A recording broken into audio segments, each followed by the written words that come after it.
My dear student, followers and viewers, take my salam. I hope you are fine.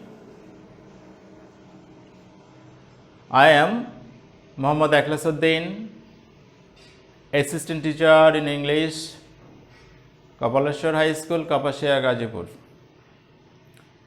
My dear student of class 10, I am presenting a new class about narration or speech. You have got 2 classes about these topics.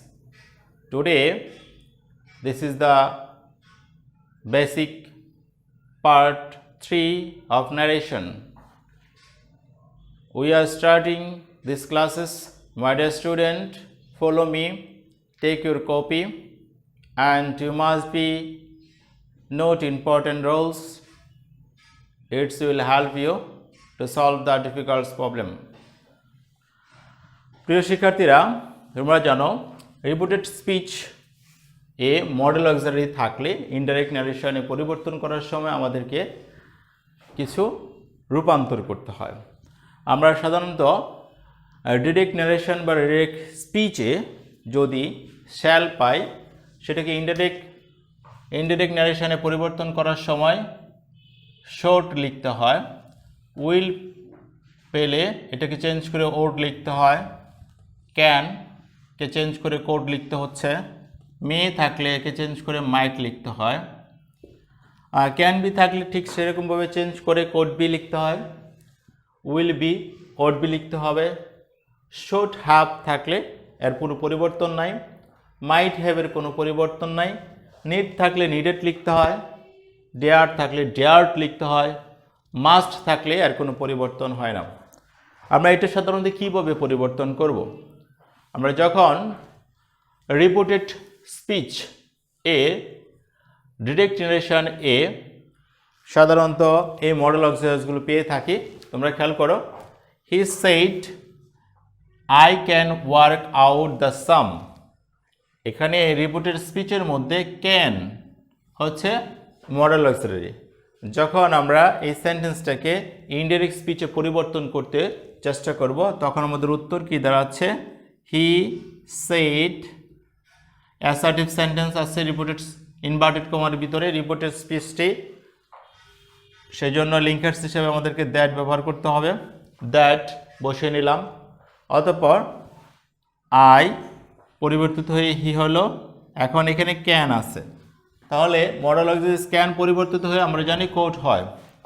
তাহলে লেখা হলো হি code work out the সাম। তাহলে আমাদের আনসারটি হয়ে গেল। প্রিয় শিক্ষার্থীরা, তোমরা খেয়াল করো, আমরা পেলাম রিপোর্টেড স্পিচের মধ্যে ক্যান মডেল অক্সিলারিজ। যখন আমরা ইনডাইরেক্ট স্পিচে পরিবর্তন করব, তখন রিপোর্টিং ভার্ব এরপর লিঙ্কার্স হিসেবে দ্যাট বসলো, এবং রিপোর্টেড স্পিচের ফার্স্ট পারসন থাকার কারণে পরিবর্তিত হয়ে হি, এবং মডেল অক্সিলারি ক্যান থাকার কারণে তার পরিবর্তিত রূপ কোড বসলো, বাকি অংশটুকু বসলো। এখানে আর কোনো পার্সন বা অন্য কিছু পরিবর্তনের প্রয়োজন পড়েনি।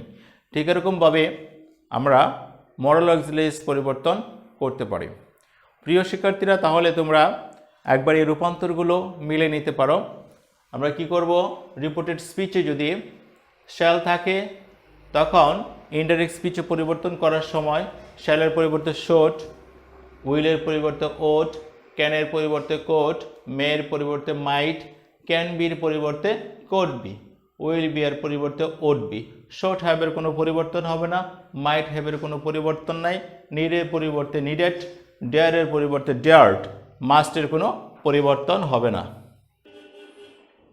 প্রিয় শিক্ষার্থীরা, আমরা এখন পরিচিত হব নৈকট্যসূচক শব্দসমূহকে ইনডাইরেক্ট স্পিচে পরিবর্তিত করতে হলে তখন সেগুলো দূরত্বসূচক শব্দে পরিবর্তিত হয়ে যায়। তোমরা দেখো, নৈকট্যসূচক শব্দ কখন থাকবে? ডিরেক্ট স্পিচে যদি থাকে, সেগুলো কি হতে পারে? দিস থাকলে আমরা যখন ইনডাইরেক্ট স্পিচে পরিবর্তন করব, দিসটা পরিবর্তিত হয়ে দ্যাট হবে। টুডে থাকলে এর পরিবর্তে দ্যাট ডে লিখতে হবে। টুমোরো থাকলে এর পরিবর্তে দ্য নেক্সট ডে অথবা দ্য ফলোইং ডে, দুইটি থেকে যে কোনো একটি। ইয়েস্টারডে এর পরিবর্তে the previous day, last night the previous night, now থাকলে দেন লিখতে হবে, কামের পরিবর্তে গো লিখতে হবে। তাছাড়াও আমাদেরকে যদি আমরা দিস পাই, দিস এর পরিবর্তে দোষ লিখতে হবে। হেয়ার যদি হেয়ার খুঁজে পাই, হেয়ারের পরিবর্তে দেয়ার। এগো থাকলে এগোর পরিবর্তে আমাদেরকে বিফোর লিখতে হবে। হায়দার থাকলে দায়দার লিখতে হবে। এরকমভাবে নৈকট্যসূচক শব্দগুলো থাকলে সেই শব্দগুলো আমাদেরকে পরিবর্তন করে দূরত্বসূচক শব্দে পরিণত করতে হবে। কোথায় থাকতে পারে নৈকট্যসূচক শব্দগুলো? যেমন Murad said I am living Dhaka this month, এখানে দিস মান্থটি হলো নৈকট্যসূচক শব্দ। আমরা যখন এই ডিরেক্ট স্পিচটিকে ইনডিরেক্ট স্পিচে পরিবর্তন করব তখন এই নৈকট্যসূচক শব্দটি দূরত্বসূচক শব্দে পরিবর্তিত হবে। প্রিয় শিক্ষার্থীরা, ফলো মি, যখন আমরা এটা সলভ করতে যাচ্ছি, মুরাদ সেইড বসলো ইনভার্টেড কমা, অ্যাসার্টিভ সেন্টেন্স হওয়ার কারণে আমাদেরকে দ্যাট বসাতে হচ্ছে। দ্যাট আই দিয়ে মুরাদকে বোঝালো, মুরাদের পরিবর্তে হি, অতঃপর টেন্সগত পরিবর্তন করসপন্ডিং টেন্সে রূপান্তরিত হলো হি ওয়াজ লিভিং ঢাকা। এখানে নৈকট্যসূচক শব্দ ছিল দিস মান্থ, দিসের পরিবর্তে দ্যাট বসাতে হয়, তাহলে এই শব্দটি হয়ে যাবে দিস মান্থের পরিবর্তে দ্যাট মান্থ। ঠিক এরকমভাবে শব্দগুলো পরিবর্তন করে আমাদেরকে লিখতে হবে। আমরা যদি রিপোর্টেড স্পিচ এ নৈকট্যবাচক শব্দগুলো পাই তখন এটাকে পরিবর্তিত করে দূরত্ববাচক শব্দ পরিবর্তন নিয়ে যেতে হবে যদি আমরা ন্যারেশনটি প্রপারলি সলভ করতে চাই। প্রিয় শিক্ষার্থীরা, তোমরা আবারও খেয়াল করো আমি কি কি নৈকট্যবাচক শব্দগুলোকে দূরত্ববাচক শব্দ পরিবর্তন করার কথা বললাম। তোমরা একটু মিলিয়ে নিতে পারো। যদি আমরা দিস পাই তাহলে দ্যাট ব্যবহার করব, টুডে পেলে দ্যাট ডে, টুমোরো থাকলে দ্য নেক্সট ডে, ইয়েস্টারডে থাকলে the previous day, last night the previous night, now থাকলে দেন, কাম থাকলে গো, হেয়ার থাকলে দেয়ার। এরূপভাবে আমরা নৈকট্যসূচক শব্দগুলোকে দূরত্বসূচক শব্দে পরিবর্তন করতে পারি। প্রিয় শিক্ষার্থীরা, আমরা নতুন দুইটি নিয়মের সাথে পরিচিত হব।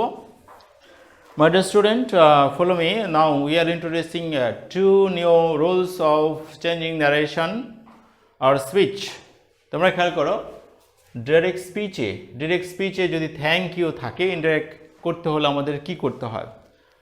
এখানে একটা এক্সাম্পল দেওয়া আছে, he said to me thank you, সে আমাকে ধন্যবাদ জানালো। তাহলে এই সেন্টেন্সটা যদি আমরা আনসার করতে চাই, চেঞ্জ করে ইনডাইরেক্ট নারেশনে পরিবর্তন করতে চাই, আমরা জানি হি সেড টুর পরিবর্তে টোল্ড বসবে, টোল্ড মি, এরকম বসানো আমাদের কথা, কিন্তু এখানে পরিবর্তন হয়ে যাচ্ছে টোটালি। থ্যাংক ইউ থাকলে রিপিটিং ভার্বের সাবজেক্ট বসবে। আমাদের কাজগুলো আমরা কি কি করব আমরা একটু দেখে নিই। রিপিটিং ভার্বের সাবজেক্ট, রিপিটিং ভার্ব এর সাবজেক্ট প্লাস রিপিটিং ভার্বের সাবজেক্ট বসাবো, তখন থ্যাংক অথবা থ্যাঙ্কড বসিয়ে নেব। থ্যাঙ্কড অথবা থ্যাঙ্কড বসাবো। রিপিটিং ভার্বের অবজেক্ট, রিপিটিং ভার্বের অবজেক্ট। তাহলে আমরা এই অনুসারে কাজ করি। আমরা কি করলাম, রিপিটিং ভার্বের সাবজেক্ট, এই যে রিপিটিং ভার্বের সাবজেক্ট হি বসলো, তারপর থ্যাঙ্ক অথবা থ্যাঙ্ক, যেহেতু এখানে সেইড আছে এই থ্যাঙ্কটা পরিবর্তন হয়ে যায় থ্যাঙ্ক, THANKED, থ্যাঙ্কড বসলো। তারপর বলা হয়েছে রিপিটিং ভার্বের অবজেক্ট, এই ইউ দিয়ে রিপিটিং ভার্বের অবজেক্ট মিকে বোঝানো হয়েছে, তাহলে আনসারটি হলো হি থ্যাঙ্কড মি। প্রিয় শিক্ষার্থীরা, তোমাদেরকে আরেকবার আমার সাথে মিলিয়ে নিতে বা খেয়াল করার জন্য বললাম। Follow me, my dear student. Look at the word. If you find thank you in direct speech, how you can solve this one? At first, you must use subject of repeating verb. Then you try to find out where is thank or thanked. Thank আছে না thanked আছে সেটা খুঁজতে হবে। এর সাথে related হলো repeating ভার্বের সাবজেক্ট যদি পাস্ট টেন্সে থাকে তাহলে এই থ্যাঙ্ক পরিবর্তে থ্যাঙ্কড বসাতে হবে। Then you must be use object of reporting verb, আমরা টু ব্যবহার করব না, ইউ থাকবে না। এই ছিল আমাদের এই নিয়মটি। প্রিয় শিক্ষার্থীরা, তারপর আমরা দ্বিতীয় নিয়মটিতে যাব, গুড বাই। এই সেন্টেন্সটির দিকে তোমরা খেয়াল করে, পরের রুলসটিতে গুড বাই যুক্ত ডিরেক্ট স্পিচকে ইনডাইরেক্ট করতে আমরা কিভাবে ডিরেক্ট স্পিচকে ইনডাইরেক্টে পরিবর্তন করব, গুড বাই যুক্ত সেন্টেন্স থাকলে। তাহলে তোমরা প্রথমে নিয়মটি বুঝে নাও। গুড বাই যুক্ত বাক্য থাকলে আমরা কি করব, এটার এই নিয়মটি ঠিক আগেরটির মতোই। আমরা কি করব, রিপোর্টিং ভার্বের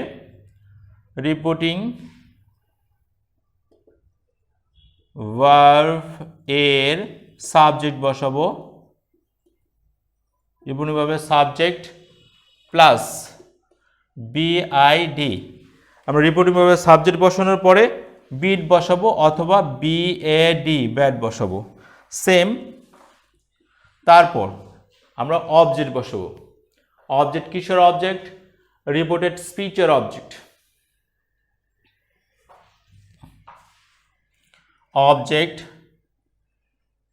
বসালাম, অবজেক্ট বসানোর পরে তারপর আমরা গুড বাই বসিয়ে দেব।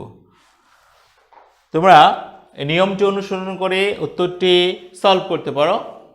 খেয়াল করো আমার দিকে, এখানে কি বলা হচ্ছে, রিপোর্টিং ভার্বের সাবজেক্ট। রিপোর্টিং ভার্বের সাবজেক্ট হলো হি, বসিয়ে দিলাম। সেইড থাকবে না, বেট হলো প্রেজেন্ট ফর্ম, এর পাস্ট ফর্ম হলো ব্যাড। কাউকে বিদায় জানানো হচ্ছে কষ্টের কাজ, এর পরিবর্তে ব্যাড বসলো, হি ব্যাড। তারপর অবজেক্ট খুঁজতে যাব, এই যে এখানে অবজেক্ট আছে মাই ফ্রেন্ড। তো মাই ফ্রেন্ড যখন অবজেক্ট হবে এ পাশে এসে, তখন কিন্তু পরিবর্তিত হয়ে হিজ ফ্রেন্ড হয়ে যাবে, হিজ ফ্রেন্ডস। তারপর গুড বাই, গুড বাই। তাহলে আমরা নতুন দুটো নিয়মের সাথে পরিচিত হলাম। নিয়মগুলো, প্রথমটি ছিল থ্যাংক ইউ থাকলে আমরা কিভাবে আনসার করব, 2 নম্বরটি হচ্ছে গুড বাই। যদি ডাইরেক্ট স্পিচে থ্যাংক ইউ এবং গুড বাই থাকলে রুলসগুলো কেমন হবে তোমাদের জন্য আরেকটু হেল্প করছি। দেখো এখানে থ্যাংক ইউ থাকবে কোথায়, ইনভার্টেড কমার ভিতরে, রিপোর্টেড স্পিচে থাকবে। ঠিক এরকম করে গুড বাই থাকবে রিপোর্টেড স্পিচে। তখন আমাদেরকে কিন্তু রিপোর্টিং ভার্বটি থ্যাংক ইউর সময় পরিবর্তিত এই থ্যাংকটি চলে আসতেছে রিপোর্টিং ভার্ব হিসেবে, এবং অবজেক্টটি বসতেছে রিপোর্টিং ভার্বের অবজেক্ট। আবার যখন গুড বাই থাকছে তখন আমরা যদি খেয়াল করি, সাবজেক্ট রিপোর্টিং ভার্বের সাবজেক্ট বসলো, সেইডের পরিবর্তে পরিবর্তিত হয়ে ব্যাড বসছে। এখানে বিআইডি বিড বসতো যদি সেইস থাকতো। পরবর্তী কি হলো, রিপোর্টেড স্পিচের object my friend, my friend পরিবর্তিত হয়ে হিজ ফ্রেন্ড বসছে। এখানে কোনো লিঙ্কার্স বসেনি, গুড বাই শব্দটি বসে গেছে, তাহলে উত্তর হয়ে গেল। প্রিয় শিক্ষার্থীরা, তোমরা এই দুটি গুরুত্বপূর্ণ নিয়ম অনুসরণ করার চেষ্টা করবে। তোমরা যখন 5 মার্কসের ন্যারেশন পরিবর্তন করবে তখন দেখা যাবে এই বিষয়গুলো তোমাদেরকে বারবার মনে রাখতে হবে, মনে রেখে রেখে প্রবলেমগুলো সলভ করতে হবে।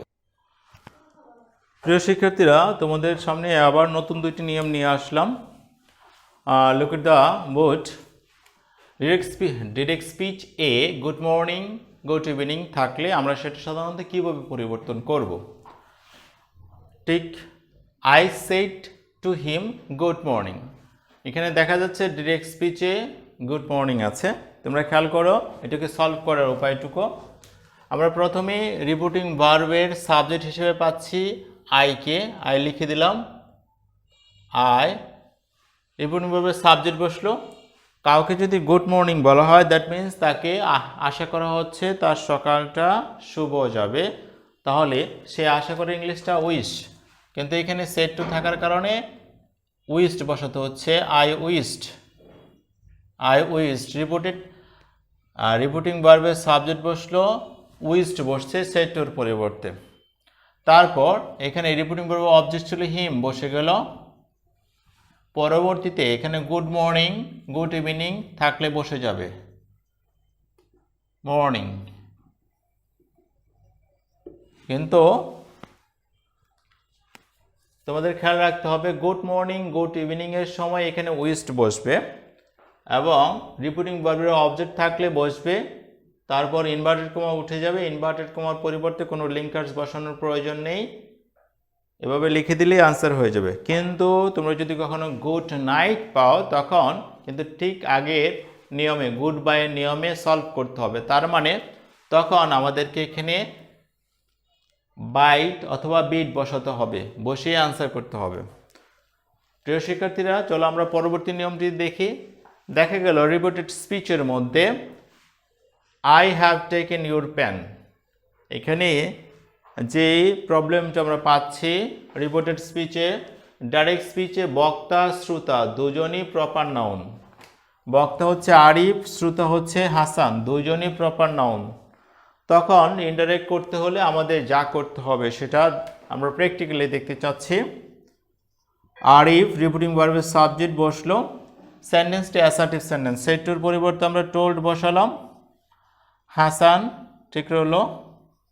এখানে লিঙ্কার্স হিসেবে দ্যাট ইনভার্টেড কমার পরিবর্তে দ্যাট বসলো। আই দিয়ে কাকে বোঝাচ্ছে? আরিফকে বোঝাচ্ছে। আরিফের পরিবর্তে আরিফ ছেলে মানুষ, তার পরিবর্তে হি বসালাম। রিপিটিং ভার্বটা ছিল পাস্ট টেন্সে, তাহলে রিপিটেড স্পিচের করসপন্ডিং টেন্সে রূপান্তরিত হবে। হ্যাভ টেকেন আছে present perfect tense, past perfect tense হয়ে গেল করসপন্ডিং টেন্স হিসেবে had taken. Your pen, you দিয়ে কাকে বোঝাচ্ছে? হাসানকে, তাহলে কি হবে? হিজ পেন পরিবর্তিত হয়ে হিজ পেন। এখন কথা হলো এইখানে হি এবং হিজ দিয়ে কাকে বোঝানো হয়েছে এ বিষয়টা ক্লিয়ার হচ্ছে না, সেই জন্যই আমাদের এই নিয়মটি। কি বলা হয়েছে? ডিরেক্ট স্পিচে বক্তা শ্রোতা দুজনই প্রপার নাউন হলে, বক্তা এবং শ্রোতা দুজনই প্রপার নাউন, প্রনাউনের পাশে ইনডাইরেক্ট করার সময় প্রনাউনের পাশে ব্র্যাকেটের মধ্যে উক্ত নাউনের প্রথম অক্ষর বসাতে হবে। তার মানে হচ্ছে আমরা যখন আরিফের পরিবর্তে হি বসাচ্ছি তখন হি এর পাশে ব্র্যাকেটে এ লিখে দিতে হবে। যখন ইউর পেনের হাসান, ইউর পেন দিয়ে হাসানের কলমকে বোঝাচ্ছে তখন হিজ পেনের পাশে এস লিখে দিতে হবে। তাহলে ইনডাইরেক্ট নারেশনে পরিষ্কার হয়ে যাবে, স্পষ্টভাবে বোঝানো যাবে হি এবং হিজ পেন দিয়ে কাকে বোঝানো হচ্ছে। My dear learner, look at the board again. You have find two problem, that is good morning and good evening. On the other side, if you find proper noun in the same sentence in the repeating verb, subject of repeating verb and object, then you must follow this rule sincerely.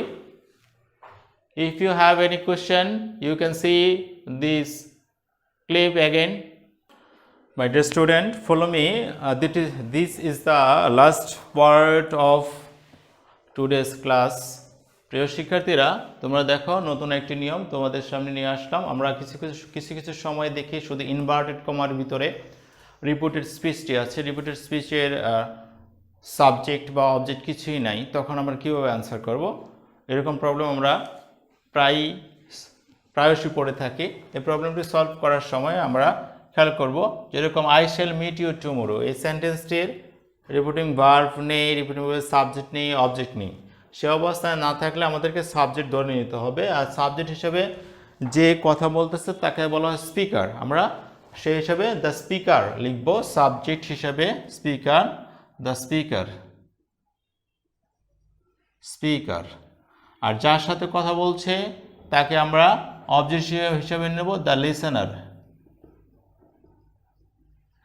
দেখা গেল সেন্টেন্সটি assertive sentence. Assertive sentence হলে আমাদেরকে আমরা সাধারণভাবে told নিতে পারছি। যদি interrogative sentence হতো তখন আমাদেরকে আস্কড বসাতে হতো। ঠিক এরকমভাবে ইম্পারেটিভ সেন্টেন্স হলে আমাদেরকে অর্ডার, রিকোয়েস্ট, কমান্ড কিছু বসাতে হতো। তারপর যেহেতু অ্যাসার্টিভ সেন্টেন্স, ইনভার্টেড কমার পরিবর্তে আমরা দ্যাট বসিয়ে নেব। আই দিয়ে কাকে বোঝাচ্ছে? দ্য স্পিকারকে বোঝানো হচ্ছে। সাধারণত যখন আমরা কোনো পার্সন মেল বা ফিমেল ইন্ডিকেট করতে না পারি, আইডেন্টিফাই না করতে পারি, সেই সময়টা মেল পার্সন হিসেবে ধরা হয় বেশিরভাগ সময়। আমরা শিখছি এরকমভাবে মেল পার্সন হিসেবে হি ধরে নিলাম। শ্যালের পরিবর্তে শোড হলো পরিবর্তিত হয়ে মিট, কোনো পরিবর্তন নাই। ইউ দিয়ে কাকে বোঝাচ্ছে? দ্য লিসেনার, লিসেনারের পরিবর্তে হিম, তাহলে লিসেনারকে বোঝাচ্ছে, আমরা প্রনাউন হিসেবে হ্যাল বসিয়ে দিতে পারি লিসেনার। আর এই হি দিয়ে স্পিকারকে বোঝাচ্ছে, তাহলে স্পিকার হিসেবে অ্যাস আমরা লিখে নিতে পারি। He should meet him tomorrow পরিবর্তে আমরা দ্য নেক্সট ডে বসাবো, নেক্সট ডে। এ হয়ে গেল। আমরা যদি সাবজেক্ট এবং অবজেক্ট না পাই তখন কীভাবে পরিবর্তন করব সেই নিয়মটা। প্রিয় শিক্ষার্থীরা, তোমরা এই নিয়মটি আরেকবার আমার সাথে দেখো। I shall meet you tomorrow, এই সেন্টেন্সটিতে রিপিটিং ভার্বের সাবজেক্ট, অবজেক্ট এমনকি রিপিটিং ভার্বও নেই। এরকম ক্ষেত্রে আমরা কীভাবে এই প্রবলেমটি সলভ করব? রিপিটিং ভার্বের সাবজেক্ট হিসেবে দ্য স্পিকার ধরে নিতে হবে, অবজেক্ট হিসেবে দ্য লিসেনার ধরে নিতে হবে, এবং অতঃপর খেয়াল করতে হবে সেন্টেন্সটির মধ্যে অ্যাসার্টিভ সেন্টেন্স আছে না ইন্টারোগেটিভ সেন্টেন্স ইনভার্টেড কমার ভিতরে কোন অংশটুকু আছে। যদি অ্যাসার্টিভ সেন্টেন্স থাকে তাহলে আমাদের টোল্ড লিখতে হবে, ইন্টারোগেটিভ সেন্টেন্স হলে অবশ্যই আস্কড হবে, আর তখন ইন্টারোগেটিভ সেন্টেন্সের ফরম্যাটে বাকি সব পরিবর্তন করতে হবে। তাহলে আমরা এখানে টোল্ড লিখলাম, যেহেতু অ্যাসার্টিভ সেন্টেন্স ইনভার্টেড কমার পরিবর্তে দ্যাট বসালাম। আই দিয়ে দ্য স্পিকারকে বোঝানোর কারণে এর পরিবর্তে হি, এবং শ্যাল পরিবর্তে হয়ে শর্ট হলো, মিটের কোনো পরিবর্তন হলো না। ইউ দিয়ে দ্য লিসেনারকে বোঝাচ্ছে, তাই হিম বসানো হলো, এবং লিসেনারকে বোঝানোর জন্য এল লিখে দেওয়া হলো। টুমোরো পরিবর্তে দ্য নেক্সট ডে। ঠিক এরকমভাবে পরিবর্তন করতে হবে। My dear learners, you have got some basic idea about speech. I think it is too much essential for you. You have another classes about narration. I will take this class in next time. My dear student, followers and viewers, don't hesitate to ask me any question. You must be comment under this. If you see this video, you must be comment. You must be add your class roll and section. This class is not only class 10, it is for JSC and